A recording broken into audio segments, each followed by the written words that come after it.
Olá, eu me chamo Gabriela Rai, seja muito bem-vindo aqui ao meu canal. Gente, deixa eu falar uma coisa pra vocês, eu tô muito sumida, mas é por uma questão assim de tempo mesmo.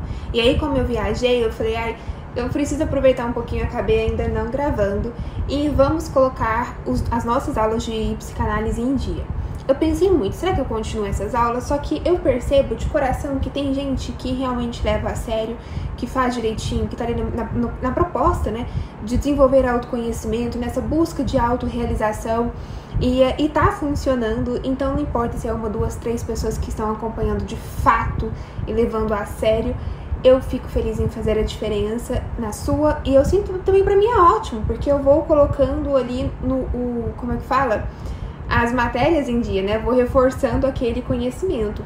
E hoje a gente vai começar a nossa aulinha aqui falando sobre metapsicologia.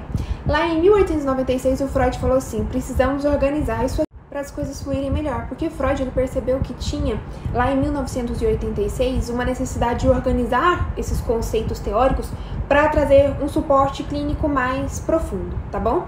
E aí, gente, eu trouxe aqui para vocês algumas coisinhas que eu tô aqui analisando o que a gente vai falar, o que a gente não vai falar, o que eu vou passar para frente e o que eu não vou passar. Porque eu acho que uma aula como essa, né, para vocês que estão aqui, tem coisas que não faz tão relevante quanto para mim que estou estudando de fato para me tornar uma psicanalista. E sim busco trazer aqui para vocês um conhecimento mais prático e de uma forma muito mais didática, em que você consegue colocar no seu dia a dia, né? Trazer esse conhecimento mais palpável para algo mais tangível. E também, gente, eu ainda sou uma psicanalista em formação, eu não estou falando aqui como uma professora, uma mestra, uma doutora no assunto. Eu estou falando aqui como alguém que ama o assunto, que estuda o assunto e ainda está em formação sobre, tá? Então vamos reformular um pouquinho essa questão, né? Freud, gente, ele começou tudo ali com a histeria, né? Percebendo que alguns comportamentos, alguns sintomas físicos tinham uma interferência da psique. E aí quando o Freud, vamos lá então, ele começou a estudar sobre, ele publicou ali no comecinho do século XX, isso no final do século XIX, a histeria. No comecinho do século XX, ele publicou a obra que ele achava que seria uau, e acabou se frustrando um pouco na época, mas hoje em dia, óbvio que é super famosa, super reconhecida, a interpretação dos sonhos. E nisso já mostrou, ele já conseguiu trazer ali, na teoria dele, explicando, opa, tem um aparelho psíquico e interfere diretamente as nossas questões do inconsciente, as nossas questões de como a gente se comporta. Os nossos sonhos, eles nos revelam muito sobre nós. O nosso corpo revela muito sobre ele. Literalmente, ele falou, existe um aparelho psíquico. E esse aparelho psíquico, ele trouxe, né, a questão do inconsciente, do consciente, do pré-consciente, como essas estruturas, elas conversam e se manifestam entre si. E aí, em 1915, ele fez esse termo, né, da metapsicologia, para se diferenciar da psicologia, mas também ajudar, como eu disse, nessa questão psicanalítica ali nos processos de atendimentos, de estudos. E aí, a metapsicologia ela é dividida em 3 aspectos, né, que a gente vai falar deles aqui agora, tá bom? Que é o tópico, o dinâmico e o econômico.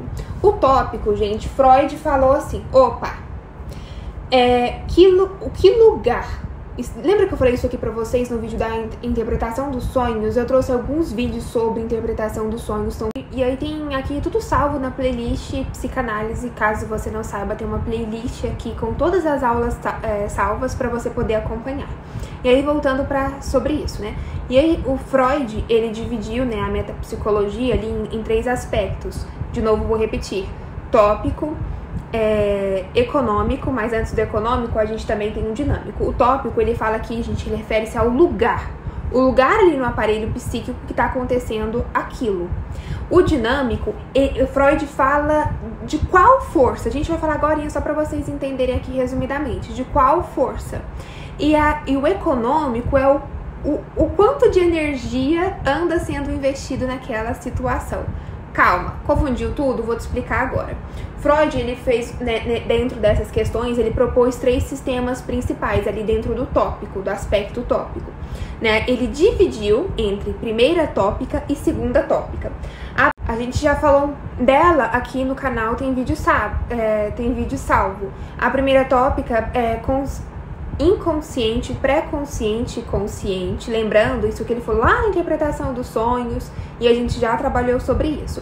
E a segunda tópica, e de ego superego, que a gente também já trouxe sobre isso aqui no canal, que é inclusive o meu vídeo preferido, salvo até hoje, daqui da playlist Psicanálise. Ele é meu preferido de todos, é esse vídeo de ego superego. E aí o aspecto segundo é dinâmico, é que força está em conflito.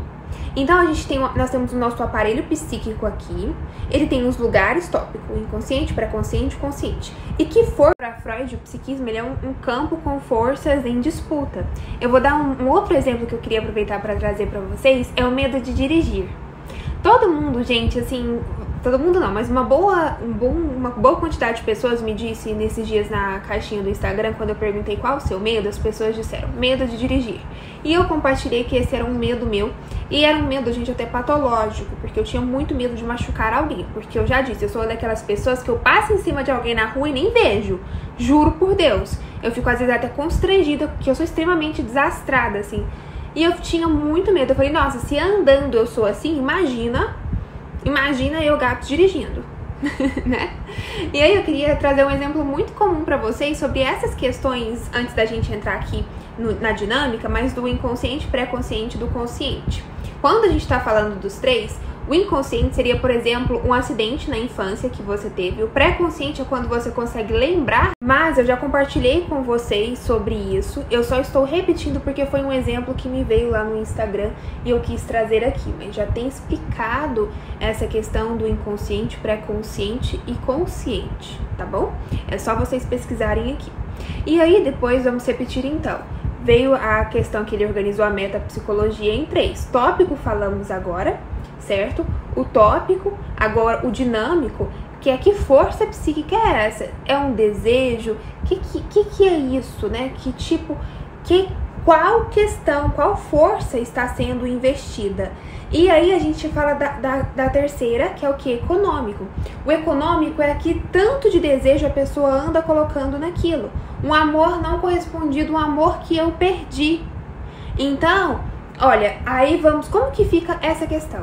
Vamos para exemplo, porque eu acho que tudo que a gente trabalha assim com exemplo, vocês conseguem trazer para a prática, né? Ela tem um amor não correspondido, um amor que não se concretizou de fato. Então, quando eu vou me analisar, por exemplo, eu sento aqui para me analisar Pedrinho. Vamos lá analisar o Pedrinho, eu, Gabriela, em relação ao Pedro. Consciente, inconsciente, pré-consciente. Vamos tratando aqui a primeira tópica dentro da questão do primeiro aspecto ali tópico. O aspecto tópico, consciente, pré-consciente, inconsciente. Eu, Gabriela, consigo entender que eu sinto saudade do Pedro, eu consigo entender que ele foi uma pessoa muito importante pra mim, que ele substituiu muitas das vezes a falta que eu sentia de receber amor dos meus pais, entenderam? Então eu estou trazendo uma análise aqui do que eu consegui pegar, elaborar, consciente, inconsciente, pré-consciente, tá? Aí a questão da segunda, o segundo aspecto é o que? Dinâmico. O aspecto dinâmico dele é a força psíquica que está investida em Pedro. É medo, é rejeição, é um desejo muito profundo, entenderam? Então, e aí, Gabriela, aí tá, você falou do tópico, dinâmico e o econômico, é o quanto eu estou investindo na energia no Pedro. Às vezes eu estou investindo tanta energia no Pedro ainda, que eu não tô me abrindo para outros relacionamentos, eu estou focada em Pedro. Ficou claro para vocês? Às vezes eu pergunto porque assim, na minha cabeça eu tenho tudo entendido, só que na hora de falar eu falo, gente, será que eu tô falando de uma forma correta? Mas pelo jeito vocês estão pegando, e o que vocês não pegarem é só deixar nos comentários aí que eu tiro dúvida de vocês também, tá bom? Vamos dar continuidade. Aí, quero falar isso aqui brevemente com vocês porque eu já falei pra vocês, já tem vídeo aqui como o inconsciente funciona. Ele é atemporal, no inconsciente não existe noção de tempo, nós já falamos isso aqui. Não existe contradição, desejos opostos podem coexistir, também já falamos sobre isso aqui. É regido pelo princípio do prazer, também já falamos sobre. Se expressa de forma indireta, manifestação do inconsciente. Aí que a gente vai começar a falar aqui. Agora é o que eu gosto. como os conteúdos reprimidos no inconsciente, eles podem se manifestar. Além dos sonhos, que é o que a gente falou, também tem xistes, atos falhos e sintomas, tá? Gabriela, explica aqui pra gente. Os sonhos, nós já fizemos vários vídeos sobre eles. Xistes. Eu sempre travo pra falar xistes. Xistes, gente, é igual aquela palavra em inglês, acho que eu tenho problema com x. Agora eu não vou lembrar qual que é, mas enfim, whatever. Vamos trazer aqui pra situação que a gente tá falando. É aquela piada. Xistes é uma coisa muito engraçada e eu já percebi que eu, Gabriela, uso de monte. Freud, ele percebeu ali que naquelas piadinhas do cotidiano, aquelas brincadeirinhas, elas também traziam uma descarga pra psique. Porque, gente, imagina, aquele tanto de energia, o inconsciente, ele quer o quê? Descarregar. Ele vai descarregar aquilo de alguma forma. Quando não em sintoma, como por exemplo a ansiedade, a depressão, quando não manifestem um sintoma, que é uma forma também de ter essa descarga, ele pode descarregar também xistes. Por exemplo, o cara fala assim pra mulher dele, minha mulher falou que eu podia fazer o que eu quisesse, então eu vou ficar o dia inteiro jogado no sofá. E às vezes ele realmente, o desejo dele é realmente isso. Vou te dar um outro exemplo. Viu quando você vê um crush? Aí o crush fala assim pra você alguma coisa, e aí você não pode falar que você tá afim dele, mas você joga uma piadinha pra ele. Ai, gente, a gente faz isso de tanto. A gente é ótimo.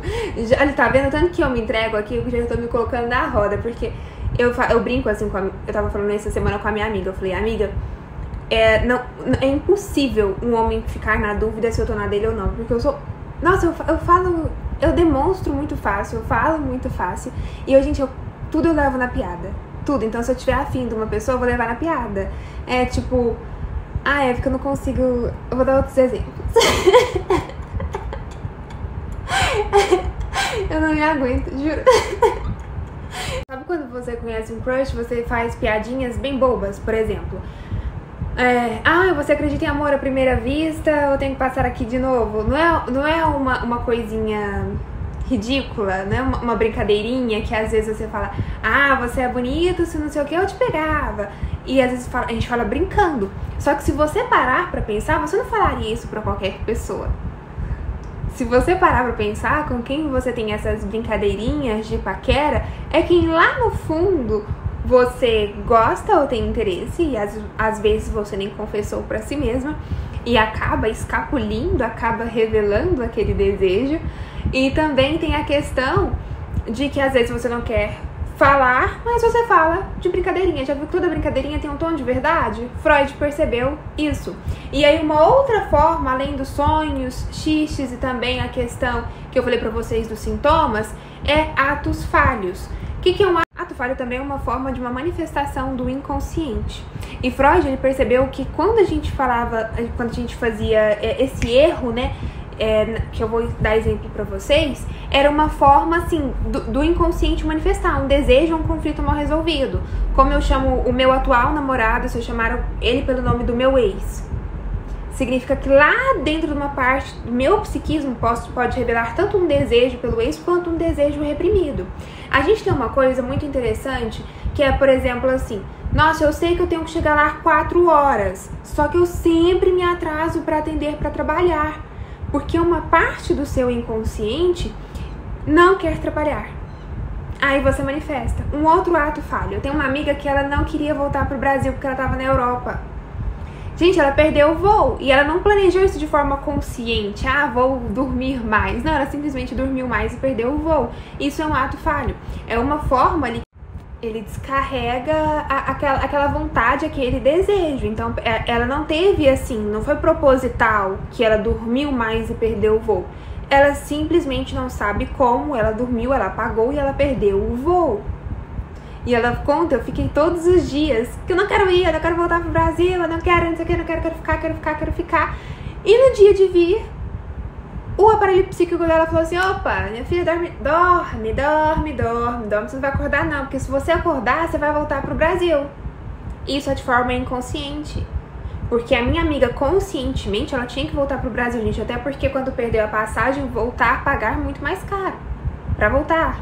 Então vocês conseguem entender que alguns atos falam, tipo assim, a minha amiga fala, vou levar outra amiga. Aí eu falo, lá no fundo eu não tô confortável que ela vai levar outra amiga. Aí eu falo, podia ser nós duas, mas, brincadeira, eu adoro fulana.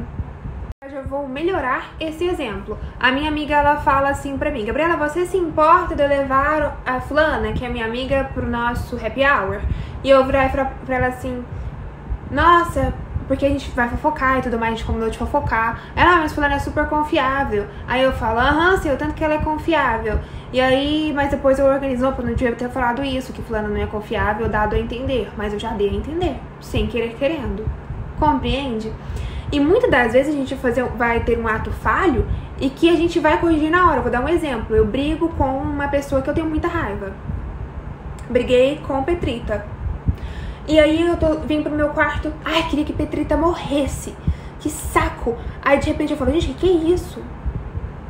Que é isso? Não é uma verdade que eu, de forma consciente, pelo meu pudor e aí vem aquela questão do id ego superego. Eu realmente queria. Mas se eu falo isso na psicanálise, o meu psicanalista, ele pode buscar compreender e analisar, me ajudar a elaborar que realmente alguma parte de mim pensa que se essa pessoa não vivesse, minha vida seria muito mais fácil, seria muito melhor. Conseguem compreender? Tipo assim, eu brigo com meu pai e desejo a morte dele. E eu me sinto uma culpa terrível, porque isso moralmente é errado, isso é pecado, isso é uma coisa horrorosa. Eu nem acredito que eu disse uma coisa tão terrível, mesmo que seja só pra mim, que só eu tenha escutado, né? Não é assim? Mas ali o psicanalista, ele consegue, através do que ele escutou, do que você falou, ver o quão de verdade tem aquilo. Pegaram? Por isso que é muito importante o que a gente fala. Eu gosto muito da escrita, eu até falei isso para uma consulente ontem, porque quando eu escrevo ali, descarrego a minha emoção, eu analisar muito melhor, eu consigo lembrar, porque, por exemplo, quando eu tô muito estressada, eu escrevo a raiva que eu tô, aí depois que passa, eu esqueço, mas depois quando eu leio aquilo ali, eu vou analisando as frases, os pontos e vou fazendo a minha autoanálise, é muito legal, eu gosto muito de escrever. O que é recalque? Gente, recalque é um mecanismo inconsciente, tá? Ele é inconsciente. Deixa eu pegar isso aqui, porque eu acho que eu não vou falar disso aqui, não. Porque a gente já falou de regressão. Regressão é uma coisa que a gente já falou também aqui. Recalque, gente, remete, né, Então tá, não vou falar de regressão, vamos falar só de recalque. Recalque, gente, é aquilo que é tão reprimido que a minha mente inconsciente esconde de mim mesma. De mim mesma.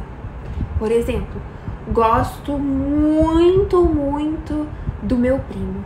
Isso é muito errado, eu querer namorar o meu primo. Eu acho tão absurdo eu gostar do meu primo que eu não consigo nem revelar, nem falar pra mim, nem pensamento que eu tenho um desejo, que eu gostaria de ficar com ele. Sabe? Aquilo fica dentro de mim. Aí muitas das vezes pode se manifestar em xistes, por exemplo. Gente, eu odeio essa palavra, xiste. Eu faço uma piadinha, dou uma paquerada, dou uma brincadeirinha, que lá no fundo revela essa questão, sim, de desejo. A segunda tópica freudiana, também chamada de modelo estrutural da mente, é uma das partes mais importantes da metapsicologia, que ela complementa, e a gente já falou do id, ego e superego, que também tem aqui. Esse daqui eu também vou pular. Deixa eu escolher aqui. Galera, na verdade, eu acho que eu já dei uma boa resumida. Eu vou deixar uma parte 2 sobre metapsicologia, tá bom? E aí, um beijo pra vocês. Espero que tenham gostado e até o próximo vídeo.